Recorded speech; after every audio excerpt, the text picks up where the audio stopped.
भारी संख्या में पलायन मिला, भारी संख्या में विस्थापन मिला। आज झारखंड के लोग उसी हाल में है जिस हाल में हमारा जो पहले अनुविभाग था इसका हिस्सा थे, जिस हाल में से बची गई है उससे बदतर आज हम लोग। तो आज हम लोग 2 साल पहले जब इस आंदोलन के माध्यम से आए थे तो किसी को आभास नहीं था कि हम लोग यहाँ तक आएंगे। और आप भी करीब से देखिए, हमारी उम्र अभी 32 साल है। किसी ने उम्मीद नहीं किया था कि हम लोग इतने बड़े राज्य का नेतृत्व करेंगे। धनबाद के छोटे से गांव में एक पहाड़ के किनारे, इसको हम बारानाथ पहाड़ के नाम से जानते हैं, एक पहाड़ के किनारे एक छोटे से गांव में जन्म लेने वाला, खेलने कूदने वाला एक साधारण सा लड़का आज पलामू आएगा, गढ़वा आएगा और लोग उनको राज्य की सियासत में देखना पसंद करेंगे कि हम लोग भी उम्मीद नहीं किए थे। हम जिस उम्र में लोग मुखिया का चुनाव लड़ने की नहीं सोचते हैं, पर हम सांसद का चुनाव लड़े नहीं। पूरे हिंदुस्तान में एक मैसेज दिए कि बिना पैसा कभी वोट आता है, 3.5 लाख वोट लेके आए। धनबाद ये तो आपका पलामू प्रमंडल है ना। धनबाद, बोकारो, गिरिडीह, हजारीबाग, रामगढ़, जामताड़ा, देवघर, वहाँ की जो विधायक सांसद है ना, वो रात को सपने में मेरा नाम लेते हैं। आज ये खौफ है, 3.5 लाख वोट मजाक नहीं होता है। आज बड़े बड़े दिग्गज लोग इतना वोट नहीं ले पाते हैं, बड़ी बड़ी पार्टी से नहीं ले पाते हैं। हम लोग निर्दलीय वोट लेके आए, 8 लोग सभा लड़े, 8 लोकसभा में हम लोग 8 लाख से ज्यादा वोट मिला। तो आज अगर हम लोग को ये आशीर्वाद मिला तो उसके पीछे कारण ये था कि 2 सालों में हमने बहुत अच्छा काम किया। आज चूंकि आपका क्षेत्र नया है, हम यहाँ पहली बार आए हैं, लेकिन आप अगर आपके रिश्तेदार, आपके दोस्त अगर कोई भी होंगे, धनबाद, बोकारो, गिरिडीह, हजारीबाग, रामगढ़, रांची, पता कीजिएगा। हम लोग केवल लड़के लगभग 15 करोड़ रुपया लोगों को लड़ के मुआवजा दिलाए हैं। लगभग 1200 के आसपास 1.5 साल में हम लोग नौकरी दिलाए हैं, केवल धरना में बैठकर कंपनी फैक्ट्री का ताला लगा के। जब हम लोग अच्छा काम करने लगे तो गांव के लोग कहने लगे, जैसे आज हम लोग चौपाल में बैठे हैं, कोई खेत खलिहान में चर्चा करने लगा, कोई सब्जी मार्केट में चर्चा करने लगा, कोई चाय की दुकान में, पान की कुप्ती में बैठ के चर्चा करने लगा कि अगर ये लड़का इन लोग धरना में बैठ के इतना बड़े इन लोग न्याय कर सकता है, तो अगर इनको संसद भेजेंगे, इनको विधानसभा भेजेंगे तो सोचिए क्या होगा। तब हम लोगों ने भी निर्णय लिया कि अब हमें चुनाव में लड़ना चाहिए, अब हमें राजनीति में कदम रखना चाहिए। और हम लोगों ने कदम रखा। भले चुनाव हम लोग हार गए, लेकिन जितना चर्चा जो लोग जीता नहीं है उससे कई गुना चर्चा हम लोग के हारने के बाद भी है। इतना वोट की समस्या रहे, गढ़वा की समस्या रहे, इन समस्याओं का समाधान लोगों की जागरूकता से होगा, इन समस्या का समाधान नीति नियम बनाने से होगा।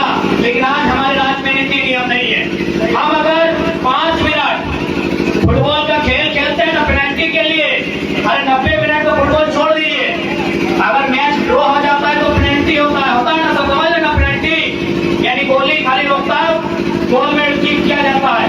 यानी अगर 5 मिनट का खेल होता है ना तो उसमें नियम बनता है, तब खेल होता है। लेकिन कितना दुर्भाग्य का बात है कि 79,000 वर्ग किलोमीटर में फैला हुआ झारखंड, 24 को जिला, 5 को प्रमंडल और लगभग 40 से ज्यादा अनुमंडल, लगभग 264 को प्रखंड, लगभग 4400 पंचायत और लगभग 32,000 गाँव बिना नियम के चल रहा है। या कोई नियम नहीं है, झारखंड का कौन है?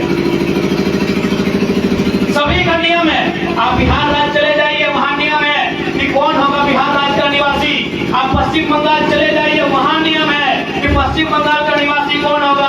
आपके बगल में छत्तीसगढ़ है, आप वहां चले जाइए, उत्तर प्रदेश चले जाइए, उड़ीसा, गुजरात, महाराष्ट्र, तमिलनाडु, तेलंगाना, आप कहीं दुनिया घूम जाइए, उस राज्य का एक नियम है, इस राज्य का निवासी कौन होगा। लेकिन झारखंड का नियम नहीं है, यहाँ स्थानीय नीति नहीं है, यहाँ 24 पॉलिसी नहीं है, और नियम नहीं रहने के कारण क्या होता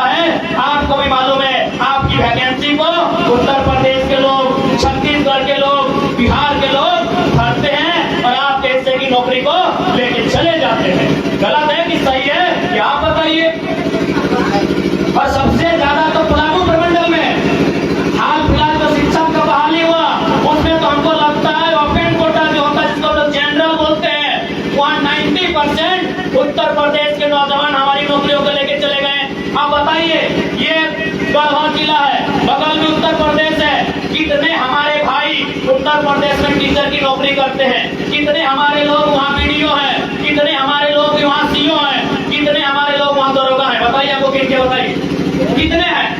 चौरैया गांव के कितने नौजवान उत्तर प्रदेश में सरकारी नौकरी करते हैं? हमको बताइए किनके आप लोग? एक भी नहीं है। और हम एक नहीं, सैकड़ों लोग बताएंगे जो उत्तर प्रदेश जाके हमारे गढ़वा जिला में, पलामू जिला में सरकारी नौकरी करते हैं। क्या भाई, ये अन्याय झारखंड के साथ क्यों होगा? हमारे नौजवान जाएंगे गुजरात जाएंगे, हमारे नौजवान बम्बई जाएंगे, हमारे नौजवान कर्नाटक जाएंगे, और हमारी नौकरियों पर अगर गैर राज्यों के लोग आएंगे तो ये हम बर्दाश्त नहीं करेंगे। आप ही बताइए, हमारी आवाज गलत है? आप पढ़े लिखे नौजवान है, क्या हमारी आवाज गलत है? अगर हमारी आवाज गलत है तो हम आपको कहेंगे जाइए आप उड़ीसा और बंगाल में वो सरकारी नौकरी का फॉर्म भर के दिखाइए। जाइए, हम बोलते हैं आप एक परीक्षा लिख के आइए, आके हमको बोलिए कि आपकी लड़ाई गलत है, हम कल से लड़ना छोड़ देंगे। जाइए आप महाराष्ट्र में एक दरोगा का बहाली निकाल के दिखाइए, आप जाइए गुजरात में एक इंजीनियर की नौकरी करके दिखाइए, आप जाइए राजस्थान में एक नर्स की नौकरी हमारी वहां करके दिखाए, हम झारखंड आंदोलन छोड़ देंगे। हमारे लोग भी रहते हैं, पूरे भारत में रहते हैं, एक दो नहीं, लगभग 16 लाख रहते हैं, लेकिन 16 लाख के 16 लाख प्राइवेट काम करते हैं, मजदूरी का काम करते हैं, कहीं सरकारी दफ्तर में डाका डालने का काम भी करते हैं। फिर हमारे साथ ये अन्याय क्यों होगा भाई कि राज्य झारखंडियों का और यहाँ के संसाधन में गैर लोग कब्जा करेंगे? ये राज्य झारखंड का और यहाँ के तमाम चीजों पर गैर राज्यों के लोग कब्जा करेंगे। भाई बताइए, गलत है कि नहीं है? बताइए, आप ही बताइए। अगर यही होता रहेगा फिर यही झारखंड की दशा रहेगी, हमारे घर यही मिट्टी के रहेंगे, उनके महलों में होंगे। नेताओं को क्या फर्क पड़ता है? उनके बच्चे सरकारी नौकरी का फॉर्म नहीं भरेंगे, उनके बच्चे चपरासी की नौकरी का फॉर्म नहीं भरेंगे, ना उनका बाप पेंशन की लाइन में लगेगा दादू। हमारे के जो विधायक है भानु प्रताप शाही, इनके पिताजी पेंशन की लाइन में लगेंगे। अभी आप पेंशन की बात कर रहे थे, क्या लगेंगे? नहीं लगेंगे। इन नेताओं को क्या मतलब है कि हमारे राज्य के बच्चे प्रदेश जा रहे हैं कि विदेश जा रहे हैं? इसीलिए राज्य हमारा है, इस राज्य के बारे में हमें सोचना होगा, इस राज्य के बारे में नौजवानों को सोचना होगा।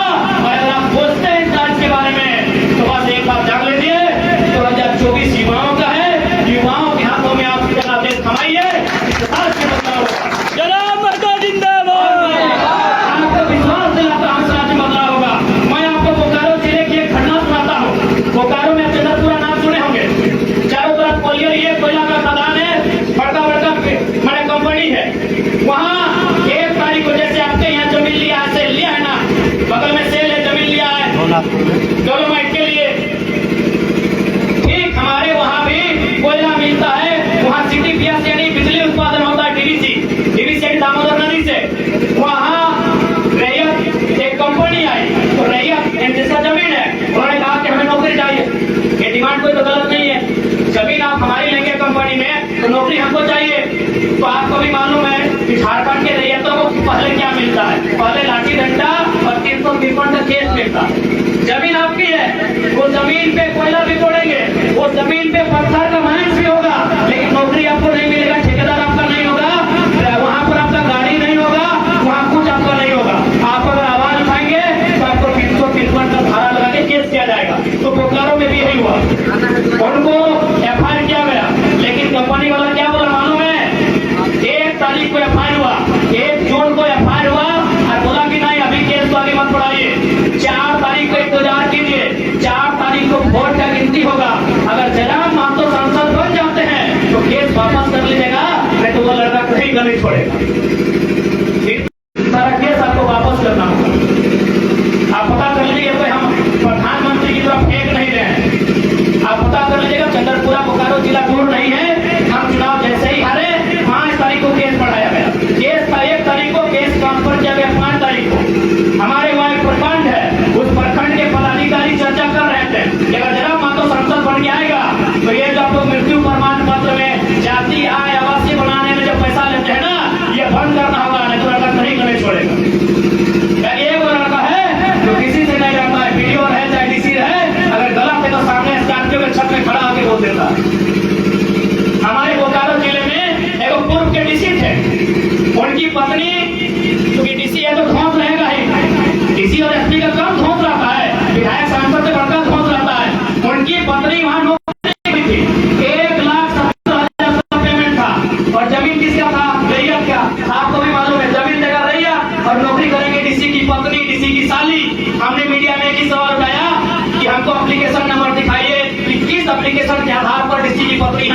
रही है। यकीन मानिए डीसी अपनी पत्नी को खुद बोले कि नौकरी से रिजाइन कर दीजिए, ये लड़का छोड़ने वाला नहीं है। ये जहां जाएगा हर जगह सवाल करेगा। समझ सकते हैं वो वीडियो टेढ़ा है, इसको जान जाने का भी डर नहीं लगता है, इसको केस पकड़ने का डर नहीं लगता है। इसलिए इस बात को गारंटी दिलाते हैं, अगर हम लोग सत्ता में आए तो जो लोग झारखंड को लूटने के लिए आए हैं, नौजवान है, हमें बहुत गर्मी है, उस गर्मी में लोग झुलस जाएंगे। इस बात की पूरी गारंटी करते हैं। आज जो लोग परीक्षाओं में पेपर लीक कर रहे हैं, कल है ना, आप लोग सीरियल की परीक्षा लिखे थे ना, 2 घंटे में पेपर लीक हो गया। कौन परीक्षाओं में जो भी लोग पेपर लीक कर रहे हैं उनका हिसाब, क्योंकि आपके क्षेत्र में पहली बार आए हैं, अगर आप होम करिएगा, वहां के पदाधिकारियों से पूछिएगा, वहां के कंपनी और फैक्ट्रियों में काम करने वाले लोगों से पूछेगा कि टाइगर जयराम महतो कौन है। एक ही लाइन कहेगा कि महाराष्ट्र के पहाड़ से निकला एक मतवाला टाइगर है, उसके सामने अगर कोई गलत आदमी आता है वो छोड़ता नहीं। इसलिए हम चाहते हैं कि जो समर्थन हम लोग को धनबाद बोकारो लूटने की तैयारी कर रही है, इस लूटने में तो विराम दिया जाएगा। हेलो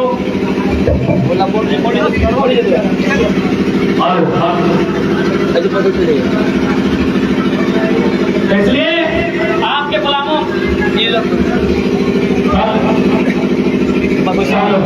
आपके पलामू प्रमंडल में हम लोग पहली बार आए हैं, खासकर गढ़वा जिला और पलामू जिला। अगर आपको विश्वास लगे नहीं आए हैं ना, आपको फोर्स करने आए हैं, यदि आपको लगे कि हम लोग बदल सकते हैं तो समर्थन कीजिएगा। यदि नहीं लगे तो जिसको करना है